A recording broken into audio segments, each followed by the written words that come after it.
Education is preparation for reparations. This year, we are very pleased to have Dr. Julius Garvey, who is a human rights activist, a surgeon, a medical professor. He's also the son of the Jamaican national hero and Pan-Afrikanist visionary Marcus Garvey.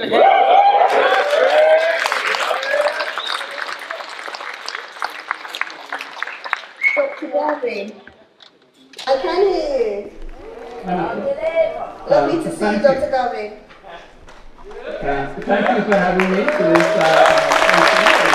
thank you for my introduction. You've carried out your duty very well. This is an excellent conference, and I'm very pleased to be able to participate. My talk is basically building a just and prosperous society, reparations.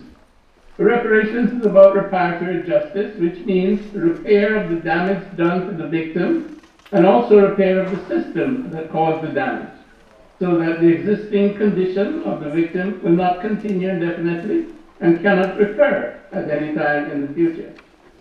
The damage that has been done as the result of 400 years of the enslavement of our people and 150 years of colonization and globalization, which is another word for imperial domination by a unified, militarized group of countries constituting the global north, which aims to dominate the majority of humanity. We, as African people, represent 1.5 billion globally, and the colonial legacy has left us in a structural trap where we produce cheap raw materials for export and consume the industrialized output from the global north. And through pseudo-development aid, there is a transfer of outmoded technology that guarantees us that we can never develop our resources adequately as we are persistently at the bottom of the value chain. And so our socio-economic exclusion as significant global entity persists. Because of the persistence of systems created during colonization, we continue to face three deficits. One, a food deficit. 80% of the food consumed in Africa is imported. And this also is a look at the colonists, ex-colonists, for example, in the Caribbean. Number two, we have faced energy deficits. Nigeria, one of the largest exporters of crude oil and gas, imports 100% of its gasoline and petrochemicals. Angola, which is also another producer and exporter of crude oil, imports 80% of its gasoline and petrochemicals. And third, we also have a manufacturing deficit where we export raw materials and import high-value, high-cost manufacturing goods, again from the global north. Our former colonizers who created the systems after the Bretton Woods Agreement, such as the United Nations, where we have no voice in the Security Council, the World Trade Organization, the World Bank, the International Monetary Fund, the World Economic Forum, the Bank for International Settlements, and the G7, all of which run the world for the benefit of the global north. Africa was the breadbasket for Europe during colonial times. But as soon as we began to become independent from the 50s forward, Europe decided that they had a food security problem. So at the Treaty of Rome in 1955, a common agricultural policy was developed, which heavily subsidized the European farmers to grow corn, wheat, maize, soy, etc. This put the African farmers out of business. That policy still exists today. That's why the Ukraine is such a big exporter of grain. So we consume what we don't produce, and we produce what we don't consume.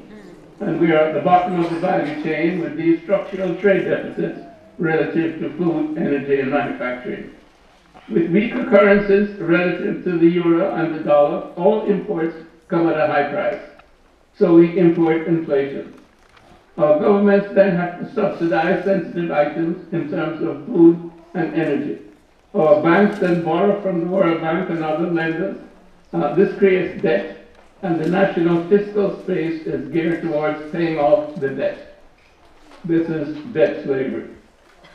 There is therefore little room in the economy for infrastructure building, high-end manufacturing of raw materials, and long-term development planning to reduce poverty and increase prosperity. And so we run faster and faster up the down escalator. This is the colonial socio-economic structural trap that is still being steered from the north, that must be transformed to produce a just transition to equity and to restore our human dignity. It's not just about a dollar figure. There's no dollar figure that could be compensate for the death, the suffering, and the dehumanization. As a matter of fact, as far as the dollar figure is concerned, the United States spends a staggering $1.5 billion annually on its military. And you can add the NATO budget to that, and the figure is even more obscene. And this creates a war machine that makes war on nations and people in areas such as Libya, Afghanistan, Iraq, Ukraine, Palestine, Jordan, and of course the list can be continued. All of this to perpetuate the domination by the global north over the majority of the people of the world. This system of extractive capitalism and scientific materialism that gave us slavery, colonialism, and globalization is continued by a highly organized and militarized group with enormous economic, scientific, and political resources that not only seeks world domination, but population control and reduction, digitization of everything, including a new form of money, central bank digital currency, which is programmable to regulate our behavior, censorship, as we saw with Ta-Nehisi Coates in his interview on the station in the United States, robotics, artificial intelligence, cyborgs, pandemics to create fear, because the creation of fear is their stock in trade. What we need is an international tribunal on reparations, because individual nations create laws that circumvent the issue. So I second the statement by Professor Justin Hampson earlier on, that we must have an international tribunal, very much like the Nuremberg Tribunal or the International Court of Justice, because this is a global issue. It's not simply an issue of one nation versus another nation, but the whole world is in danger. It's in danger by a war machine that wants to dominate humanity.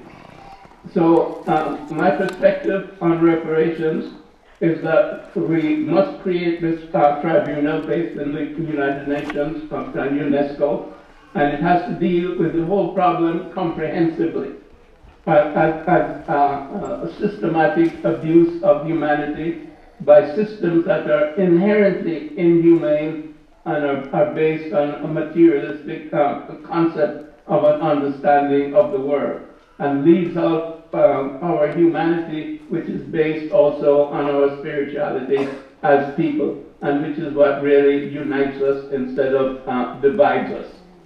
So this conference is excellent in terms of moving in that direction, and I hope that we do move together towards that international tribunal that is absolutely necessary before the world is destroyed by nuclear weapons and continued wars. Thank you so much. Education is preparation for reparations.